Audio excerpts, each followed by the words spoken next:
Hello दोस्तों, स्वागत है आपका कॉमिक्स टाइम्स में। और आज हम शुरू कर रहे थे राम रहीम की कॉमिक्स काला अंगारा का दूसरा भाग। पहले भाग में हमने यहाँ तक की कहानी कंप्लीट कर चुके हैं दोस्तों। चलिए शुरू करते हैं दूसरा भाग।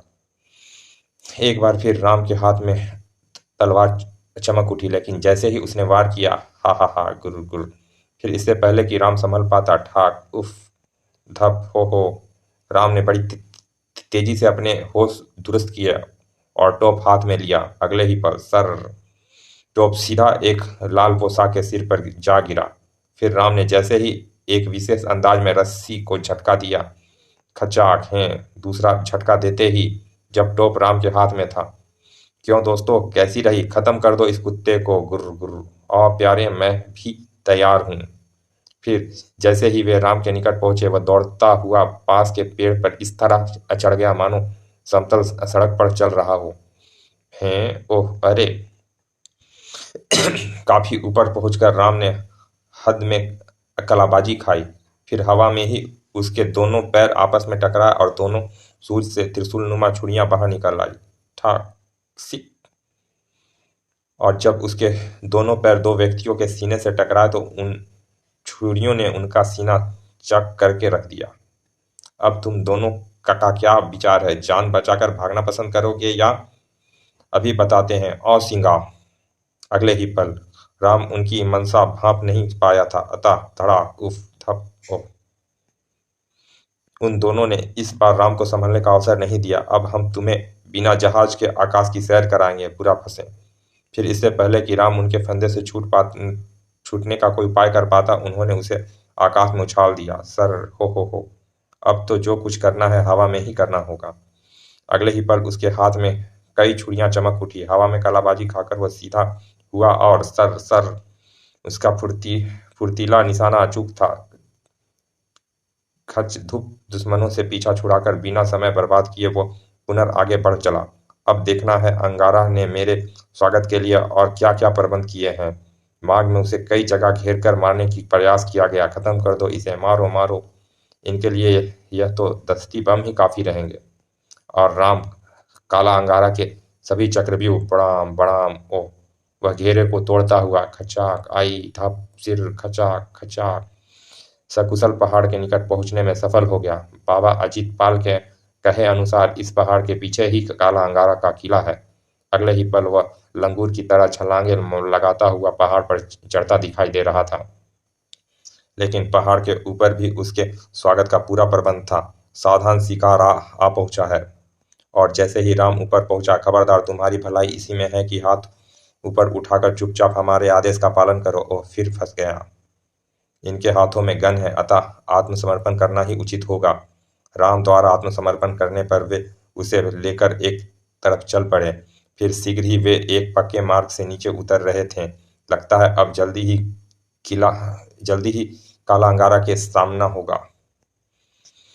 शीघ्र ही। तो ये है काला अंगारा। कौन हो तुम? याद रहो, सच्चाई बताने में ही तुम्हारी भलाई है। मेरा नाम राम है, राम राघव। ओह, कहीं तुम भारत के double zero secret agent Ram तो नहीं? तुम बिल्कुल ठीक समझे अंगारा। तुम्हारी यहाँ आने की वजह? भला तुम्हारी मुझसे क्या दुश्मनी है? जो इंसान सूर्या और उसके परिवार का कातिल हो वो मेरा भी दुश्मन है। मैंने अपनी बहन सूर्या को तुम्हारा सिर काट लाने का वचन दिया है। हा हा हा, तब तो मैं भी तुम्हारी मौत का शानदार प्रबंध करूंगा, क्योंकि अपने दुश्मनों को मैं साधारण मौत देना पसंद नहीं करता।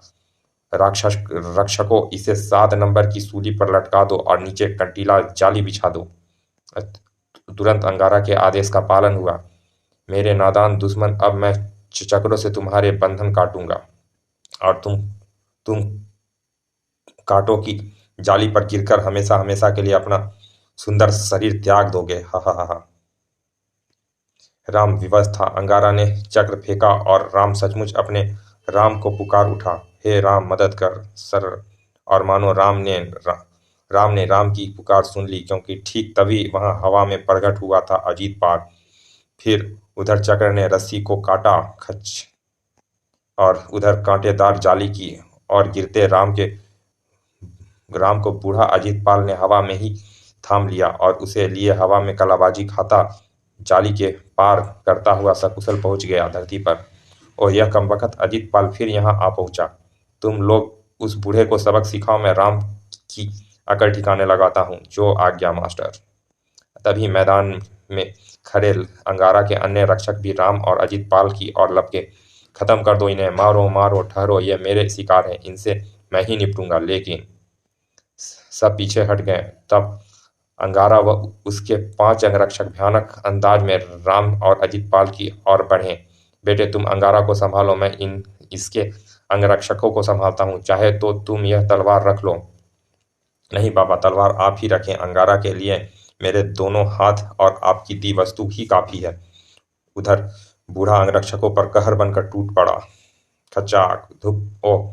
और इधर राम ने टोप लाल अंगारा की ओर फेंका सर, लेकिन काला अंगारा अपने नाम के अनुरूप वाकई साधारण इंसान नहीं था। उसने टोप को हवा में ही लपका और कर ओह वार खाली गया।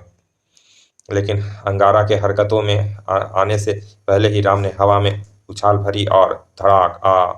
फिर राम ने एक के बाद एक कई ताबड़तोड़ आक्रमण किए उस पर। तड़ाक उफ, फटाक आई झुसुम। परंतु मार खाता अंगारा जल्दी ही संभला। अब उसकी बारी थी। ठाक तड़ाक उफ। राम को उसके वारों से बचने के लिए जल्दी ही एक इमारत की दीवार का सहारा लेना पड़ा। बचकर कहाँ जाएगा छोकरे, यह काल तो मैं भी जानता हूँ, यह कला तो मैं भी जानता हूँ। अगले ही पल वह दौड़कर इमारत के सामने वाली इमारत की दीवार पर चढ़ गया। इमारत के मुंडेर पर पहुंचकर दोनों ने एक साथ हवा में पलट खाया। बस यही राम चालाकी कर गया। खाट खिच। और अंगारा जीवन के आखिरी खेल में चोट खा बैठा। खच आई। राम के पैरों ने न केवल अंगारा को बुरी तरह घायल किया था, बल्कि एक जबरदस्त झटके से उसे 7 नंबर की सूली के नीचे बिछी कांटेदार जाली की ओर भी उछाल दिया। आई।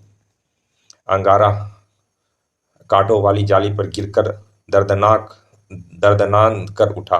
थप आ। और ठीक उसी समय बूढ़े अजित पाल की भी भयानक चीख गूंज उठी। आ बाबा। राम तेजी से बूढ़े बाबा अजित पाल की ओर लपका। तभी चारों तरफ एकत्रित अंगारा के आदमी क्रोध से चीखते हुए उसकी ओर दौड़े। उसने मास्टर को मार डाला, खत्म कर दो उसे। हाँ हाँ, अब वह जिंदा नहीं बचना चाहिए। राम ने तुरंत एक दस्ती बम निकाल लिया। ठहरो, यदि किसी ने भी मेरे निकट आने की कोशिश की तो मैं इस शक्तिशाली बम को फोड़ डालूंगा। फिर मेरे साथ साथ तुम लोग तो क्या, यह 1 किलोमीटर के व्यास में रहने वाले पशु पक्षी तक जीवित नहीं बचोगे। राम की धमकी का अनुकूल प्रभाव पड़ा।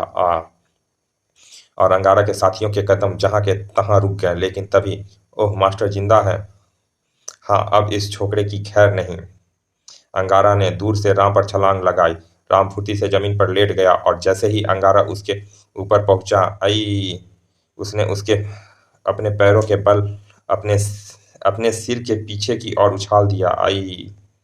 और शायद बूढ़े अजीत की अंतिम सांसें अभी तक इसी क्षण के लिए रुकी थी। जैसे ही अंगारा उसके ऊपर आया, उसने पूरी ताकत से अपनी तलवार उसके पेट में घुसेड़ दी। आई। राम लपककर अजित पाल के निकट पहुंचा। बाबा बाबा, अंगारा भयानक मौत मरा। बाबा, तुम अचानक यहाँ कैसे आ पहुंचे? मैं जानता था बेटा कि तुम अकेले इन लोगों का मुकाबला नहीं कर पाओगे, इसीलिए तुम्हारे पीछे पीछे यहाँ चला आया था। मेरी जान बचाकर आपने जिंदगी भर के लिए मुझे अपना कर्जदार बना लिया है बाबा। मेरी बेटी को एक भाई का संरक्षण देकर तुम यह फर्ज उतार सकते हो बेटा। बोलो, उसे एक भाई का प्यार दोगे? अवश्य बाबा, अवश्य। अब मैं शांति से मर सकूंगा। अच्छा बेटे, विदा, अलविदा। नहीं बाबा, नहीं। ओह बाबा, चल बसे। तभी अंगारा के आदमी फिर राम की ओर लपके। पकड़ लो, मार डालो, जो होगा देखा जाएगा। ओह, अब मुझे यहाँ से निकलने की कोशिश करनी चाहिए।